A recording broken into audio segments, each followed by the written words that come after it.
Can the past community come back? I don't think so. I think that time is gone. But there is hope and hopefulness in reclaiming the history, the historical value of our lives, because that's what made us who we are. And if we don't understand that, then America will always be a new country. You know, they call this the New World. Well, we're ancient. We just keep destroying the history. I think the fix is not a silver bullet. It's a combination of things. We're building caps over top the freeway now, soon that is, along Long Street and along Spring Street. We're going to widen the area as well, so that it doesn't feel like there's a disconnect, but there's more of a connection between the east and west sides. So bringing the community together is going to matter. We're also going to look at transforming some of the streets. Long Street was now one way. We're talking about see what we can do to transform that street into a two-way street all the way into downtown. In addition, what we have to do is to continue to invest in a smart way public dollars in the area. Smart way means that kind of investment that catalyzes private investment into the area, so that not everything's public investment with public institutions, but investment that results in private investment along the way, from folks that live in the neighborhood and folks that want to invest in the neighborhood. So we're bringing people back into the neighborhood with housing opportunities.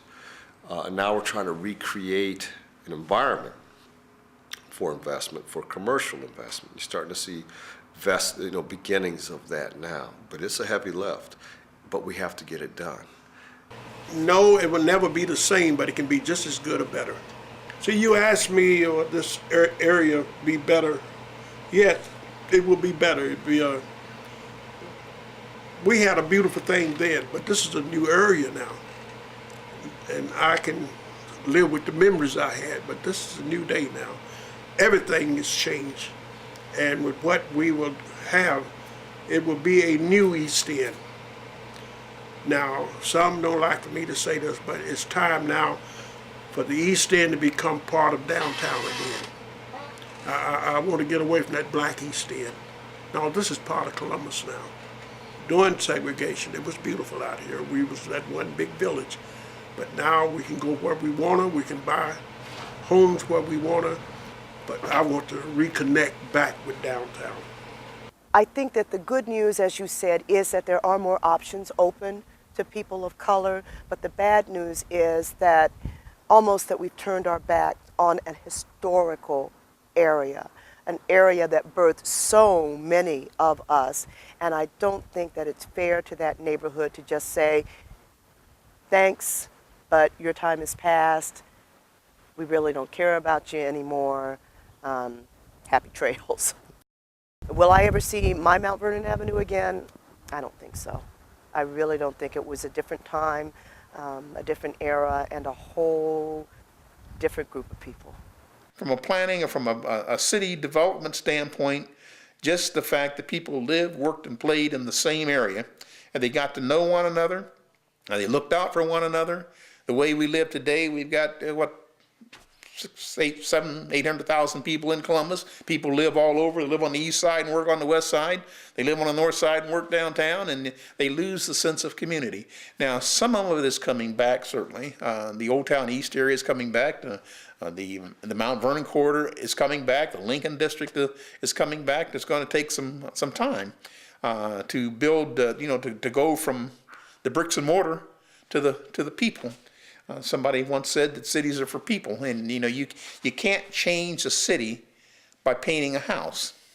It's the people that live in the house that are going to result in neighborhoods being restored. You start out obviously by getting rid of those signs of blight before you go to the other things. But I have no doubt that the Mount Vernon corridor and the Bryden Road corridor, the Long Street corridor will continue to improve.